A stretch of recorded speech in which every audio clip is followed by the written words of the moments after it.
Hello बच्चों, आज मैं फिर प्रस्तुत हूँ आपके सम्मुख एक नए पाठ के साथ। और आज का आपका पाठ है पाठ 5 सर्वनाम। बच्चों, संज्ञा, सर्वनाम, विशेषण, क्रिया, ये जो आपके पाठ हैं आप पहली कक्षा से इन्हें पढ़ते आ रहे हैं। इन्हें थोड़ा थोड़ा पहली दूसरी कक्षा में आपको इसके बारे में जानकारी दी जा चुकी है। तो कक्षा तीसरी में भी आपके पास फिर से हिंदी व्याकरण के अंदर ये सभी पाठ दोबारा से पढ़ने हैं ताकि आपका जो ज्ञान है वो और अधिक समृद्ध हो जाए। इसमें चलिए इनको कुछ उदाहरणों और वाक्यों के माध्यम से समझने का प्रयास करते हैं। जैसे शुभम 8 साल का है। शुभम 8 साल का है। शुभम फुटबॉल खेल रहा है। शुभम, दूसरी पंक्ति पढ़ते हैं। शुभम 8 साल का है, वह फुटबॉल खेल रहा है। दोनों पंक्तियों में अंतर है, ध्यान दीजिएगा। पहली पंक्ति में मैंने 2 बार शुभम पढ़ा, जबकि दूसरी पंक्ति में मैंने एक ही बार शुभम का शब्द का प्रयोग किया और दूसरी जगह शुभम की जगह वह शब्द का प्रयोग किया है। और कुछ वाक्य और पढ़ लेते हैं, फिर मैं आपको समझाती हूँ इसका महत्व क्या है। पावनी तीसरी कक्षा में पढ़ती है।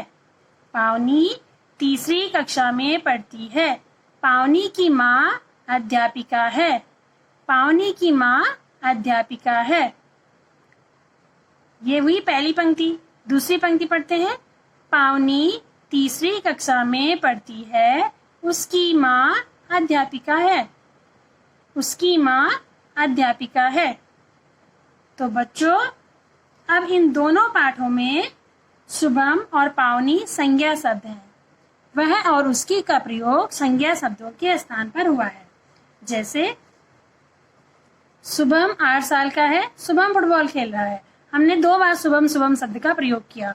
दूसरी बार हमने इस प्रकार से लिखा, शुभम 8 साल का है, वह फुटबॉल खेल रहा है। यानी कि बार बार संज्ञा शब्दों को रिपीट नहीं करना पड़ता और संज्ञा के स्थान पर हम सर्वनाम का प्रयोग करते हैं, जिससे जो है वाक्यों की सुंदरता बढ़ जाती है। पढ़ते हैं सर्वनाम की परिभाषा क्या है। संज्ञा के स्थान पर प्रयोग किए जाने वाले शब्द सर्वनाम कहलाते हैं। एक बार फिर से मेरे साथ रिपीट कीजिएगा। संज्ञा के स्थान पर प्रयोग किए जाने वाले शब्द सर्वनाम कहलाते हैं। ये थी सर्वनाम की परिभाषा।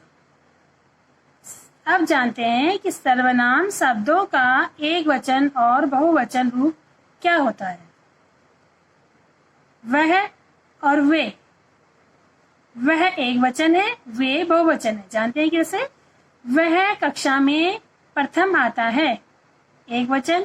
वे मन लगाकर पढ़ाई करते हैं। वे यानी बहुत सारों के लिए प्रयोग हुआ है कि वे मन लगाकर पढ़ाई करते हैं। यह है बहुवचन वाला संज्ञा का बहुवचन रूप, सर्वनाम का बहुवचन रूप, वह का वे।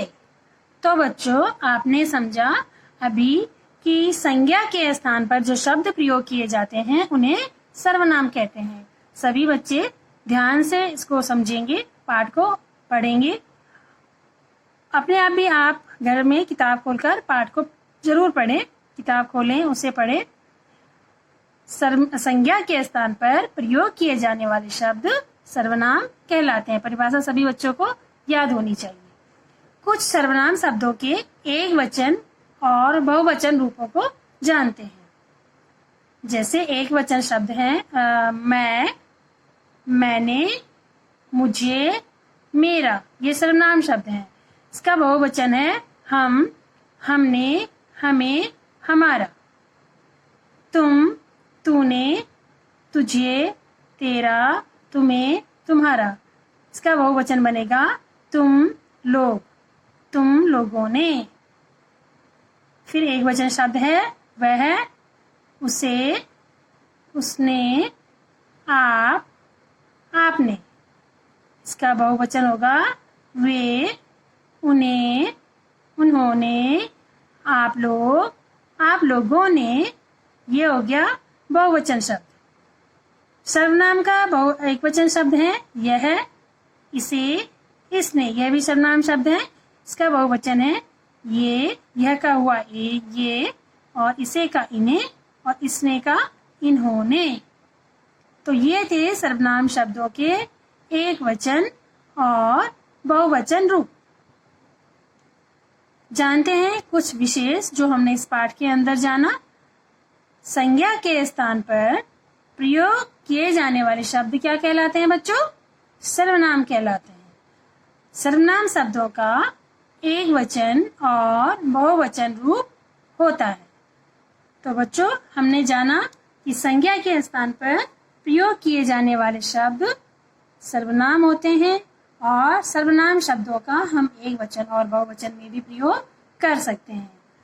बार बार संज्ञा शब्दों का प्रयोग न करके हम वहाँ पर सर्वनाम शब्दों का प्रयोग करते हैं, तो हमारे जो वाक्य होते हैं वो और भी सुंदर हो जाते हैं।